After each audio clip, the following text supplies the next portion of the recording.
박찬대 당대표 직무대행의 속개 선언으로 더불어민주당 제274차 최고위원회의를 속개하겠습니다. 274차 최고위원회의를 속개합니다.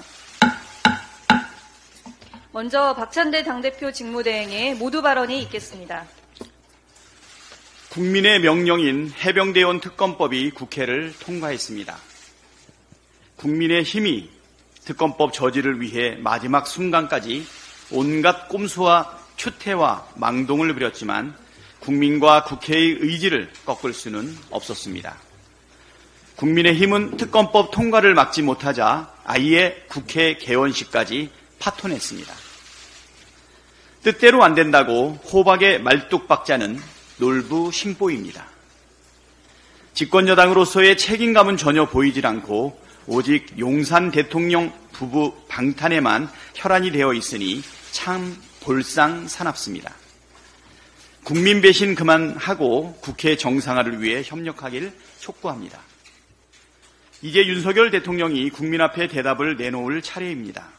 국민의 뜻에 따를 것인지 아니면 또다시 거부권을 남발하면서 국민과 맞서는 길을 선택할 것인지는 오직 대통령의 선택에 달려 있습니다. 전자를 택한다면 국민은 대통령에게 한 번 더 기회를 줄 수 있지만 만일 후자를 택한다면 이 정권은 폭풍 같은 국민의 분노에 직면할 것입니다. 그에 따른 후과가 어떠할지는 권력을 농단하다 몰락한 박근혜 정권의 최후가 잘 말해주고 있습니다. 젊은 해병의 억울한 죽음과 사건을 은폐 조작, 축소하려 했던 의혹을 밝히는 일은 보수, 진보의 문제도 여와 야의 문제도 아닙니다. 정의를 원하고 공정과 상식을 바라는 국민의 마지막 기대를 저버리는 어리석은 선택을 하지 않길 진심으로 바랍니다. 국민과 역사가 윤석열 대통령의 판단을 지켜볼 것입니다. 점입 가경이라더니 이진숙 전 대전 MBC 사장이 방통위원장에 지명됐습니다. 국민들 입장에선 기가 막히고 어처구니 없는 일입니다. 이진숙 씨는 MBC를 이명박 정권에게 상납하려 했던 김재철 전 사장의 입이자 분신 같은 인물입니다. 당시 수많은 동료, 후배 언론인 탄압에 앞장섰을 뿐만 아니라 색깔론과 이태원 참사 음모론까지 부추긴 부끄러운 전력도 가지고 있습니다. 이처럼 공영방송 흑역사를 만든 장본인이자 방송 장악에 부역한 인물에게 방통위원장이란 중책을 맡기다니 정말 제정신입니까? 공영방송을 대통령이 즐겨본다는 극우 유튜브처럼 만들려는 겁니까? 국민과 국회가 뭐라 하든 방송장악 쿠데타를 지속하겠다는 정권의 선전포고에 민주당은 행동으로 대응하겠습니다. 모든 공영방송을 땡윤뉴스로 뒤덮으려고 위법과 탈법을 감행한다면 국민이 부여한 권한을 10번이든 100번이든 행사할 것입니다. 윤석열 대통령도 이제 제발 정신 좀 차리십시오. 방송장악에 쏟는 정성의 10분의 1, 아니 100분의 1이라도 국민의 삶을 챙기고 국종을 돌보는데 쓰십시오. 공직에 아칠 능력도 자격도 도덕성도 없는 이진숙 씨 지명을 철회하고 방송장악 야욕을 포기하시기 바랍니다. 터무니없는 하반기 경제정책 방향에 대해서도 한 말씀 드리겠습니다. 정부가 이번에 발표한 대책은 한마디로 지난 2년간의 정책 실패를 앞으로도 계속하겠다는 민생 파괴 선전포고입니다. 민생 경제가 붕괴 직전인데 이에 대한 해법은 눈을 씻고 찾아봐도 없고 초부자 감세만 또다시 주문처럼 반복됐습니다. 서민과 소상공인 자영업자들이야 죽든 말든 상관없다는 뜻입니까? 어떻게 임기 내내 부자들 퍼줄 궁리만 하고 있습니까?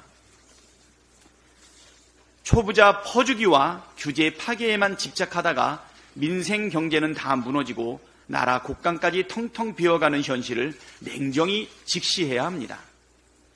특히 지금은 재정의 적극적 역할을 통해 내수를 회복시키고 이를 통해 경제 정체의 활력을 되살리는 데 정책 역량을 집중할 때입니다. 실패한 낙수 효과의 망령에 사로잡힌 이번 대책에 대해 전면 재검토하고 민생회복 지원금 같은 실질적 민생 대책 논의를 거듭 촉구합니다.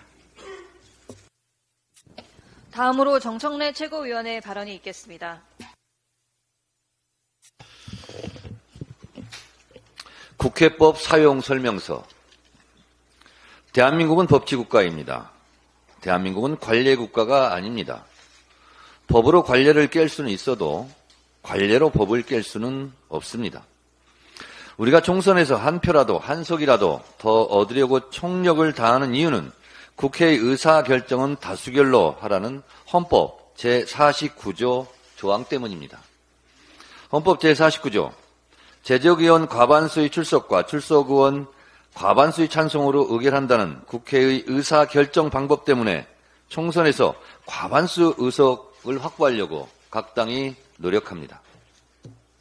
이게 아니라면 가위바위보로 150대 150석으로 나눠 갖고 국회 의사결정도 150대 150석이 합의할 때까지 기다리면 됩니다. 그러면 아마 국민으로부터 식물국회라고 지탄의 대상이 될 것입니다. 검찰이 무소불위의 힘을 갖고 있는 것도 헌법 조항 때문에 그렇습니다. 헌법 제12조 3항 체포, 구속, 압수 또는 수색을 할 때에는 적법한 절차에 따라 검사의 신청에 의하여 법관이 발부한 영장을 제시하여야 한다.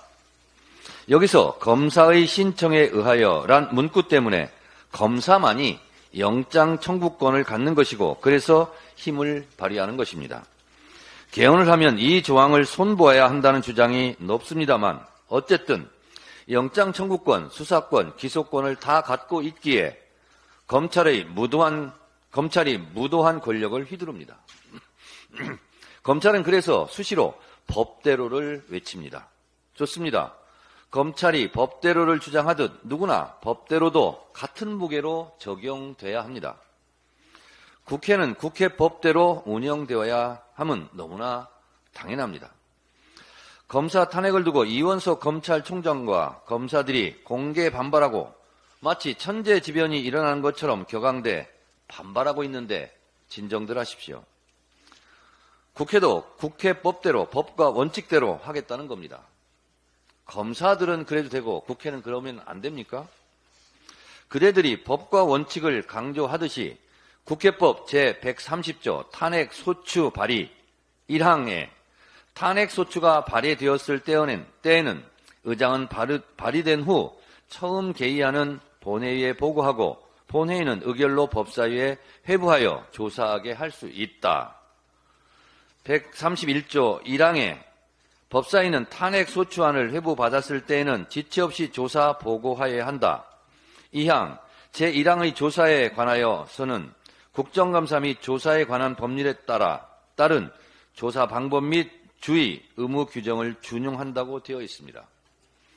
증인 채택을 할 수도 있고 증인이 출석을 거부하면 동행 명령장을 발부하여 강제 구인할 수 있고 증인 불출석에 대해 처벌할 수도 있고 청문회를 개최해 허위 증언을 하면 이 또한 처벌할 수 있습니다.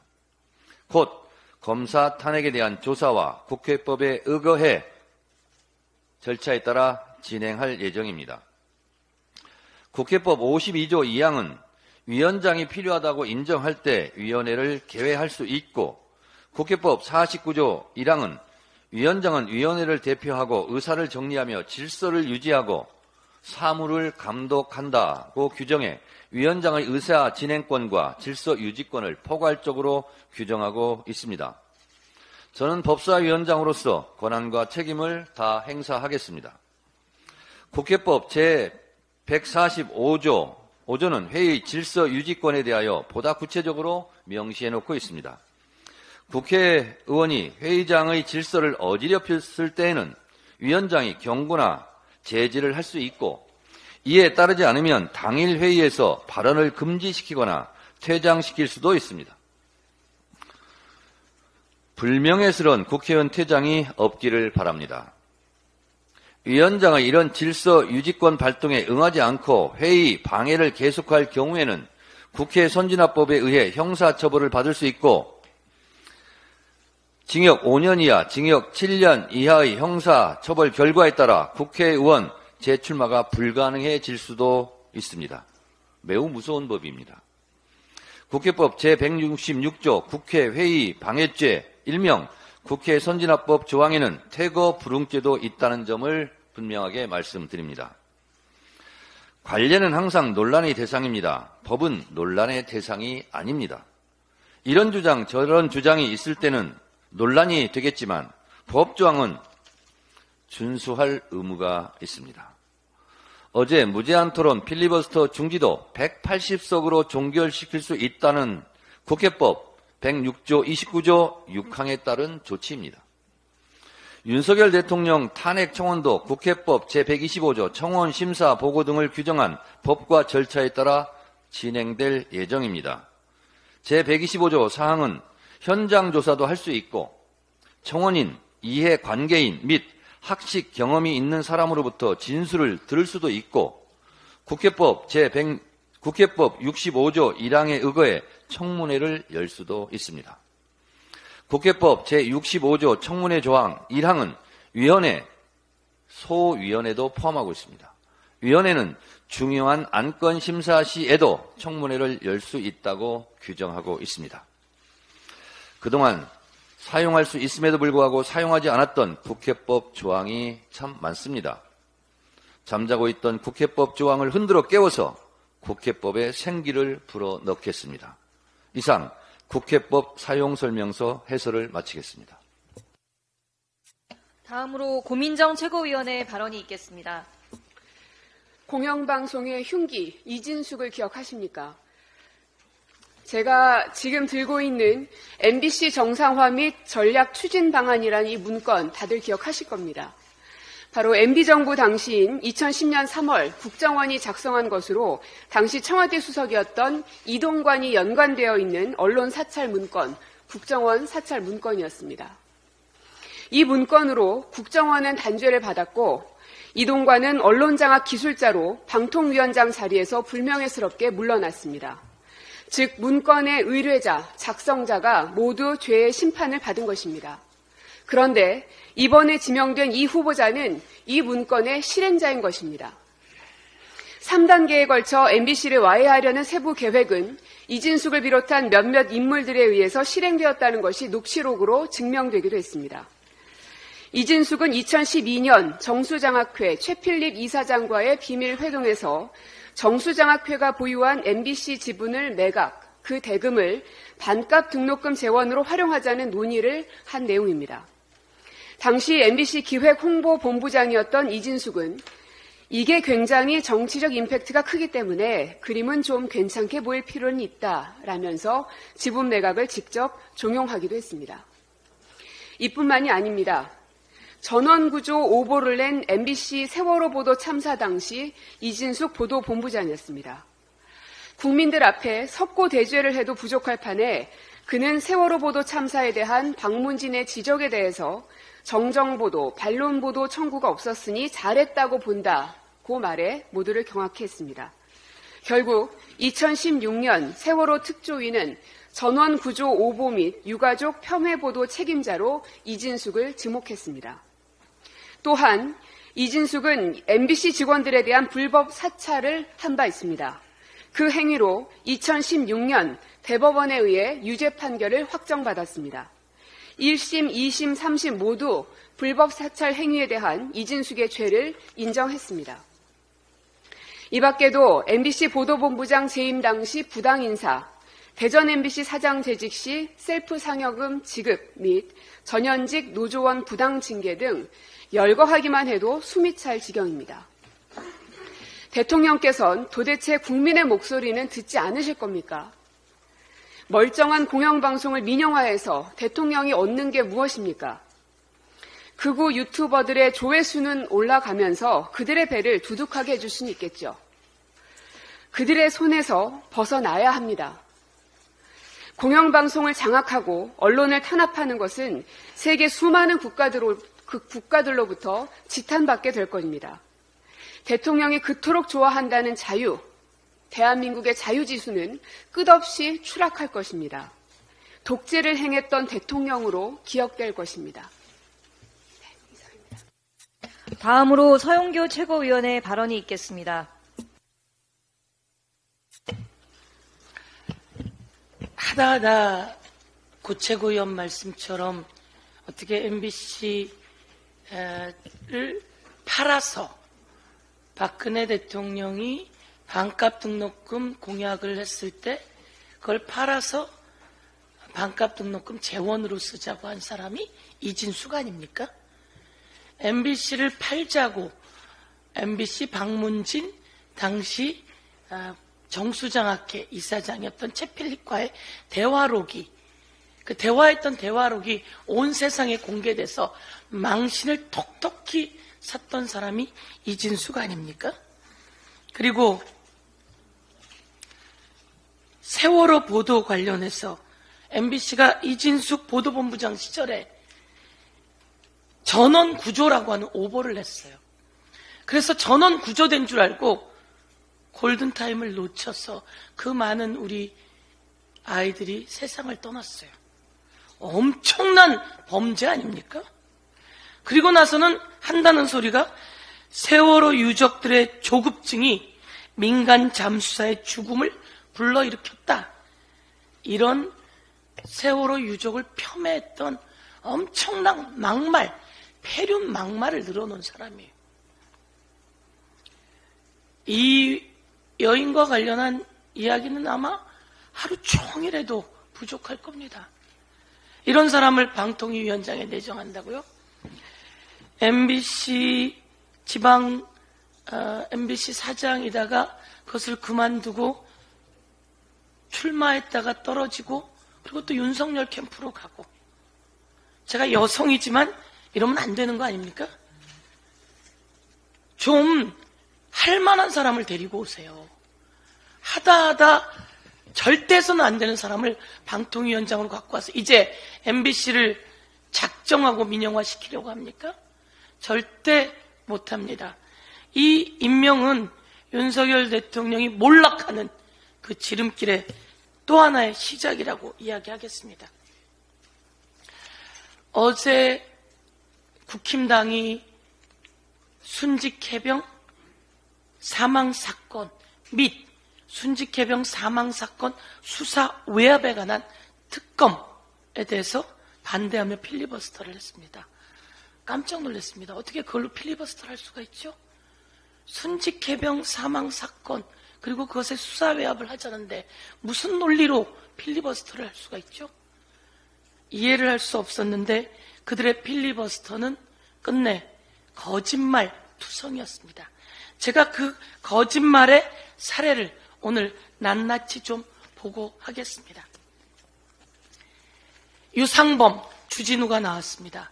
유상범이 나와서 2021년 개정 군사법원법에 의하면 군사경찰의 수사권이 배제되어 있다 이렇게 이야기합니다. 군사경찰의 수사권이 배제되어 있다 이렇게 이야기합니다. 그리고 주진우는 이번에 출마하기 전에 용산 윤석열 대통령실에 아마 법률비서관이었습니다. 그 법률비서관이 어떤 거짓말에 어떤 맹탕 논리를 갖고 있는지 제가 지적하겠습니다. 군의 수사권이 없으니 입건 없이 전체 기록을 인계하라고 하는 것이다 라고 하면서 그날 제가 내내 지켜봤는데요. 박정훈 대령에게는 수사권이 없는데 수사를 하고 그래서 사람 이름까지 넣고 제명까지 넣어서 입건해서 안 된다라고 계속 떠들어댔습니다. 군의 수사권이 없다고요? 이러고도 법률비서관을 하고 이러고도 검사했습니까? 자기 입맛에 맞게 하는 게 검사입니까? 유상범 검사 출신, 주진우 검사 출신. 제가 이제 그들의 말이 어떻게 거짓말이었는지, 거짓말쟁이들, 아주 거짓말이 버릇처럼 뻔뻔하게 거짓말을 해댑니다. 군사법원법 제228조입니다. 군검사, 군사법경찰관의 수사 이렇게 되어 있습니다. 수사하라고 되어 있는 겁니다. 뭐라고 되어 있냐면 범죄 사실 및 증거를 수사하여야 한다. 이렇게 되어 있습니다. 범죄 사실 및 증거를 수사하여야 한다. 그런데 이 범죄 사실 및 증거를 수사하다가 이 사망 사건인데 이것이 민간으로 넘겨야 할 것 같으면, 군사법원에서 그것을 하지 못할 것 같으면 바로 정리해서 대검찰청, 공수처, 경찰청 또는 등등에게 이첩해야 한다. 이렇게 되어 있는 겁니다. 수사하다가 수사해야 한다. 그런데 이 범죄 사실을 수사하다가 이게 이첩해야 될 내용이면 즉시 이첩해라. 이렇게 되어 있는 겁니다. 아니, 군 수사단장이 수사를 못하면 뭐 하라는 얘기입니까? 그런데 이게 사망사건이 연루되어서 이해람 중사 사건 등이 있을 때 위에서 군 장군들이 자꾸 개입을 하는 거예요. 자꾸 개입을 하니까 이게 범죄 사실과 연루되어 있다고 판단되었을 때는 위에 고 이야기하지 못하고 이첩해라 이런 이야기입니다. 그런데 그래서 그렇게 이첩하라는 건데 이걸 뻔뻔스럽게 수사권이 없다. 수사에서는 안 된다. 여러분, 낱낱이 거짓말인 거 제가 알려드렸죠. 군사법원법에 아니 군 수사관이 수사를 안 하면 누가 수사를 한단 말입니까? 그런데 이게 범죄 혐의랑 연루되어 있으면 넘기라는 얘기예요. 그런데 이거를 수사권이 없다라고 거짓말을 했으니 거기 나와서 하루 종일 떠들어대면서 수사권이 없다는 거예요. 그래서 제가 수사권이 있다고 이야기했더니 공부 좀 하라는 거예요. 제발 공부 좀 하세요. 무식하게. 국민을 대놓고 이렇게 법에 나와 있는 걸 대놓고 거짓말을 하면서 여기에 누가 연루되어 있습니까? 수사 외압에. 대통령이 연루되어 있어요. 이 사람이 대통령 법률비서관 했던 사람이에요. 나와서 이렇게 거짓말을 해서 방어하고 아니면 용산에서부터 이렇게 논리를 제공하고 있었을지 모릅니다. 박정훈 대령은 수사하라고 하는 내용, 그리고 이게 범죄 사실과 연루되었을 때 이첩하라고 하는 내용 대로 한 겁니다. 그리고 제가 여기서 하나 더 이야기하겠습니다. 아니, 내용을 그냥 통째로 이첩해야지. 여기 이렇게 이야기합니다, 이 사람이. 전체 기록을 그냥 이첩해라. 입건 없이 이렇게 이야기합니다. 근데 이것을 통째로 이첩하고 보내려면요, 인지 통보서로 해서 보내든지 아니면 사건 인계서를 보내야 돼요. 사건 인계서. 양식이에요. 양식 지 마음대로 있겠어요? 우리가 법률 만들면서 양식도 만들어 놓은 거예요. 양식에 뭐라고 되어 있냐면요, 이름 쓰라고 되어 있어요. 이름. 죄 이름. 피혐의자. 이름을 쓰라고 되어 있어요. 이름을 쓰라고 되어 있는데 어떻게 임성근이라는 이름을 안 쓰고 넘기겠습니까? 이름을 쓰라고 되어 있는데 안 쓰고 넘기면 박정훈 대령이 잘못하는 거예요. 그래서 이름을 썼어요. 그런데 또 뭐라고 얘기하냐면요, 혐의 내용 쓰지 말라는 거예요. 혐의 내용 쓰지 말고 그냥 보내라는 거예요. 여기에 뭐라고 되어 있습니까? 죄명, 업무, 상파, 실치사. 그리고 여기에는 사건, 개요. 다 쓰라고 되어 있어요. 근데 어떻게 안 쓰겠어요? 쓰지 말고 통째로 넘기래요. 거짓말쟁이들. 한 번 더 제가 이야기하고요. 그러면서 여기다가 인계를 할 때는 이거는 박정훈 대령만 수사를 한 게 아닙니다. 우리 군사법경찰관, 중령, 이렇게 광역수사대가 같이 수사를 한 겁니다. 광역수사대에서 이것을 보내는 겁니다. 인계, 변사 사건을 조사하는 과정에서 그 원인이 되는 내용을 보니까 범죄 혐의가 들어있어서 이 내용을 인계합니다. 라고 여기에 내용이 있어요.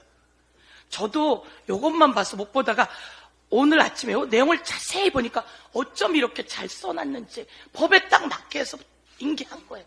그런데 이걸 가지고 잘못했다고 항명죄니 뭐니 이야기를 하고 있는 것에 대해서 오늘 낱낱이 이야기하면서 제가 말씀드립니다.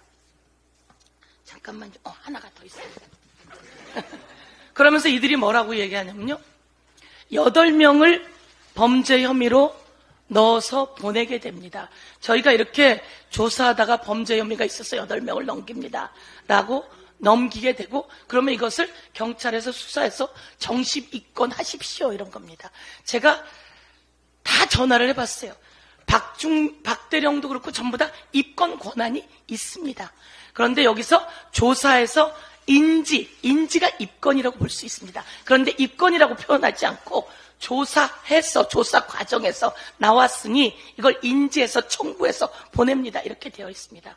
그런데 그 8명의 이름이 국방부 조사관으로 이첩되었던 걸 전부 다 해소해 옵니다. 해소해 와서 그 해소 과정에서 불법이 있었던 거죠. 거기에 대통령이 들어간 거예요. 빨리 해소해 와. 답답해. 왜 어디 갔어? 국방부 장관은 그랬더니 우즈베키스탄에 가 있는 거예요. 그러니까 마음에 안 드니까 다시 국방부 차관을 통해서 이야기를 하게 됩니다. 그런데 이 두 사람이 이야기합니다. 이 사람들이 8명을 국방부 조사본부에서 했을 때도 그 사람들이 빠지지 않았다고 얘기해요. 맨 뒤에 보세요. 다 빼고 대대장 2명 혐의만 적시해서 보냅니다. 다 빼고 6명을 다 빼고. 근데 국방부 조사본부에서도요, 중간 조사를 보고합니다. 6명 혐의가 있다고. 여기 임성근 사단장까지 넣어서 6명 혐의가 있다고.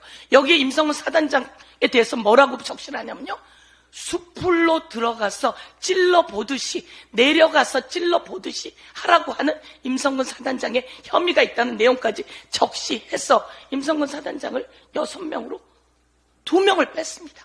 그런데 이게 또 그 다음에 다 빼고 2명만 해서 보내는 거예요.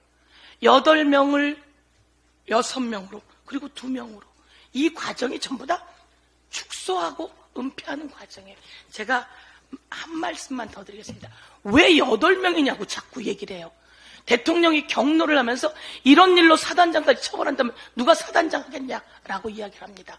이런 일이 일어나면 사단장이 이런 일이 일어나지 않게 해야 되는 거예요. 밑에 있는 사람들한테 여러분 왜 사망했습니까? 구명조끼를 안 입혀서 그래요. 밧줄이 없이 들어가서 그래요. 그리고 물속에 들어가면 안 되는데 들어가라고 해서 그래요. 그래서 조사를 했더니 구명조끼도 안 입히고 밧줄도 없고 거기 들어가면 안 되는데 들어가게 한 거여서 왜 그렇게 했냐 했더니 우리 들어가는지 모르고 어제 밤에 도착했는데 오늘 들어가라 그래서 들어가게 된 거랍니다. 그러면 왜 들어가는지 모르고 들어가게 했어? 위에다가 물어보니까 위에서 실종자 수색이 아니라 복구라고 가르쳐 줬는데 와서 보니까 실종자 수색하라고 한 겁니다. 복구라고 누가 얘기했는데 사단장부터 실종자 수색을 요청받아 놓고 실종자 수색은 이야기하지 않고 전날 이야기한 겁니다. 그리고 가슴장화까지 신으라고 했기 때문이라는 내용이 나왔는데 어떻게 사단장을 혐의자에 넣지 않습니까?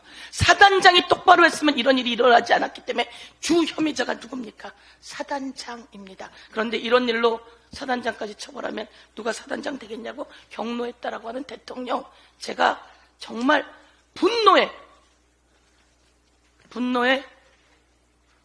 경고를 날립니다. 이상입니다. 다음으로 장경태 최고위원의 발언이 있겠습니다. 저질 음모론이 대통령실을 넘어 방송통신위원회까지 점령할 기세입니다. 이진숙 방통위원장 후보자는 MBC와 KBS는 참사 이틀 전부터 헬로윈 축제를 예고하면서 더 많은 청년을 이태원으로 불러냈다라는 글을 올려 논란이 된 바 있습니다. 또 종북 주사파가 배우라는 해시태그도 단 것으로 확인됐습니다. 이는 윤석열 대통령의 좌파 언론들이 사고 전부터 이태원에 사람이 몰리도록 유도한 방송을 내보낸 이유도 의혹이라는 발언과 궤를 같이 하며 더욱 참담한 마음입니다. 윤석열 대통령이 본인과 비슷한 극우 유튜브 구독자를 방통위원장 후보자로 앉힌 것은 김진표 국회의장 회고록을 입증한 것과 같습니다. 더욱이 이진숙 후보자는 이명박 정부 시절 홍보국장 등을 지내면서 MBC 민영과 밀실 추진, 노조 탄압 연루 의혹을 받은 대표적인 방송장악 민영화 기술자로 알려져 있습니다. 이태원 참사 폄하와 음모론 인식을 가진 방통위로 공영방송을 장악할 계획이라면 더불어민주당은 모든 수단을 동원하여 임명을 막겠습니다. 국민은 이미 제2의 이동관 김홍일을 심판할 준비가 되어 있습니다. 이진숙 후보자는 자진 사퇴하시길 엄중히 경고합니다. 필리버스터 24시간 동안 낯뜨거운 윤비어천가만 울려 퍼졌습니다. 윤석열 대통령을 지키기 위해 순직 해병 사건의 진실은 안중에도 없는 국민의힘의 태도에 깊은 분노를 느낍니다. 필리버스터 과정에서 국민의힘 의원들의 발언도 궤변에 이어 폐륜적 발언까지 나왔습니다. 사망 사고가 아니라 군 장비를 실수로 파손한 사건이라고 가정해 봅시다. 윤석열 대통령의 신복인 대통령실 법률비서관이었던 주진우 의원의 발언입니다. 사람이 소모품입니까? 사람의 목숨이 물건처럼 대체가 가능합니까? 나아가 곽규택 의원은 순직해병특검법과 전혀 상관없는 사건의 판결문을 읽는 등 천금 같은 시간을 윤석열 눈도장 찍기, 충성 경쟁에 소비했습니다. 또 필리버스터 종료 방해도 있었습니다. 국회법 106조의 2 제6항에 따라 무제한 토론 종결 동의가 제출된 때로부터 24시간이 지났는데도 의장석 주변을 무단 점거하며 종결 투표 진행을 방해하였습니다. 이렇게까지 해서 특검을 막는 이유가 무엇입니까? 언제까지 용산만 바라보고 국민의힘을 운영하실 겁니까? 이태원 참사, 최혜병 특검 등 국민의 요구에 응하시기 바랍니다. 어제 최혜병 특검법 통과 이후 검찰이 이재명 대표를 또 소환 조사하겠다고 밝혔습니다. 이쯤 되면 막 가자는 거죠 라고 하셨던 노무현 대통령의 말씀이 떠오릅니다. 검찰은 김건희 소환은 말만 하고 하지 못해 입이 10개라도 할 말이 없어야 하는데 야당 대표는 수시로 마음대로 부르고 있습니다. 지금껏 이재명 대표를 먼지 털듯 탈탈 털어도 나오는 게 없으니 회유, 진술 조작 등 온갖 더럽고 추잡한 위법 추태를 저질러 왔습니다. 그런데 이번엔 또 뜬금없이 경기도지사 시절 경기도 예산 관련해 소환조사하겠다고 합니다. 이번 소환조사는 최혜병 특검법과 윤석열 대통령 탄핵 100만 청원에 대한 시선 돌리기용 카드라고밖에 볼 수 없습니다. 혹시 이원석 검찰총장이 02800-7070 또는 대통령 개인 폰으로 전화 받으셨습니까? 김건희 여사는 소환조차 못하는 애완견 같은 검찰이 이재명 대표에겐 광견처럼 달려들고 있습니다. 검찰의 폭력에 대해서 법사위 조사를 통해 낱낱이 밝혀가겠습니다. 이상입니다. 다음으로 전은수 최고위원의 발언이 있겠습니다. 지방자치단체들이 민선 8기를 맞아 그간의 치적을 알리느라 여념이 없습니다. 지방 소멸이 아니라 지방 소각시키고 있는 부산, 울산 민선 8기 시장님들의 행적을 한번 되짚어 보겠습니다. 최근 여전히 논란이 진행 중인 부산 엑스포 유치 예산 내역부터 살펴볼까요? 부산 시민뿐만 아니라 전 국민이 엑스포를 유치할 수 있길 간절히 희망했습니다. 엑스포 유치를 위해 배정했던 정부 예산은 3,200억, 부산광역시 예산은 330억이었습니다. 엑스포 유치 전에 참패하며 닥쳤던 개신세가 된 윤석열 정부와 부산광역시에서 쓴 내역은 유치 실패의 원인을 잘 설명하고 있습니다. 179개국의 투표로 진행되기에 해외에서 유치활동을 적극적으로 해야 함에도 국외 언론사보다 국내 종편과 언론에 집중했던 홍보비 받아서 그런지 열세에서 박빙으로 올라왔다는 엉터리 편향된 내용으로 국민을 우롱했었죠. 박형준 시장 와이프와 친분 있는 작가의 접시 수천만 원, 김건희 키링 기념품 수천만 원, 어디에 뿌린지도 못 밝히는 고가의 홍보 기념품인 갤럭시 탭 100개. 어차피 해외 유치 활동에 전혀 효과 없이 국내에서 쓸 돈이었으면 국민들에게 지원해야 했지 않겠습니까? 울산광역시는 계속 조형물에 집착하고 있습니다. 울산광역시의 올해 재정 자립도는 51.7%로 지난해보다 4.9% 하락하며 2014년 세입 과목 개편으로 새로운 기준을 적용한 이후 역대 최저치를 기록했습니다. 1인당 지역 내 총생산 전국 1인 울산광역시도 불황의 직격탄을 피해가긴 어렵습니다. 상황이 이러한데 울산광역시 김두겸 시장은 산을 깎아내고 울산을 빛낸 기업인 흉상 250억짜리를 건립한다고 발표한 후에 여론의 문매를 맞자 슬며시 접었습니다. 불과 1년 전입니다. 그런데 또다시 울산을 대표하는 특색 있는 랜드마크 설치를 해야 한다며 세계 최대 성경책, 바다에서 떠오르는 까꿍불상 건립에 용역 예산 수억을 집행하자, 멀쩡한 태화로에 스카이워크 수십억을 설치하자, 태화강에 초호화 초대형 오페라 하우스 설치하자. 지금 이 불황에 할 소리입니까? 이제 멀쩡한 시청광장 대리석을 파내어 모내기를 해놓았습니다. 정말 사진 기사 찾아보면 모내기 현장이 나와 있습니다. 농민들은 쌀값 폭락에 농사를 뒤엎어야 할 판인데 시장님이 두 발 걷고 모내기 사진 찍고 특색 있는 시정이라며 이빠른 기고문들이 올라오면 농민들이 살아납니까?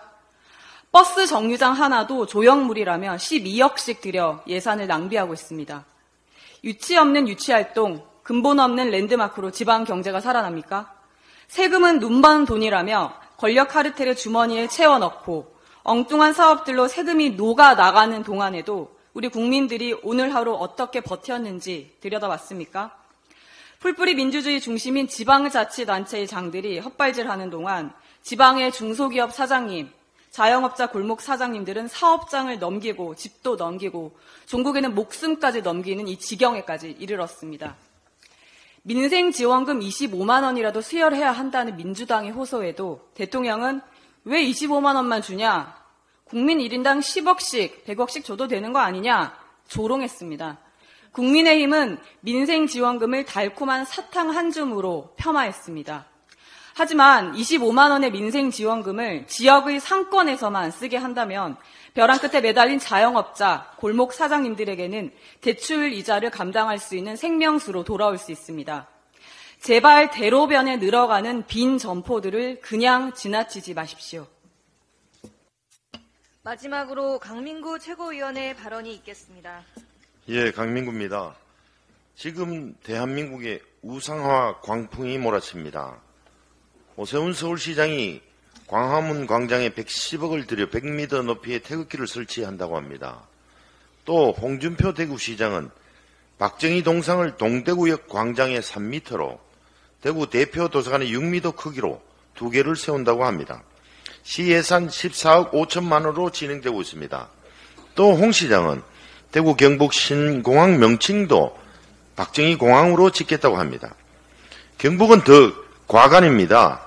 경북도청 앞에 높이 7m로 박정희 동상을 세우고 시민들이 동상에 발을 만질 수 있도록 좌대 높이를 1.5m로 낮춘다고 합니다. 시민들이 박정희 동상에 발을 만지게 하겠다는 것인데 이는 조선시대 왕의 아령과 같습니다. 여기에 경북은 동상 건립에 따른 비용을 국민 성금으로 하겠다 하고 모금액을 10억으로 잡았습니다. 장소도 구미, 청도, 경주와 같이 동시다발입니다. 이미 경주 보문단지에는 박정희, 박근혜 전 대통령의 동상이 건립되어 있습니다. 경주 보문단지 조성을 기념해서 만들었다고 하는데 참으로 꼴불견입니다. 우리 문화에는 동상을 잘 세우지 않습니다.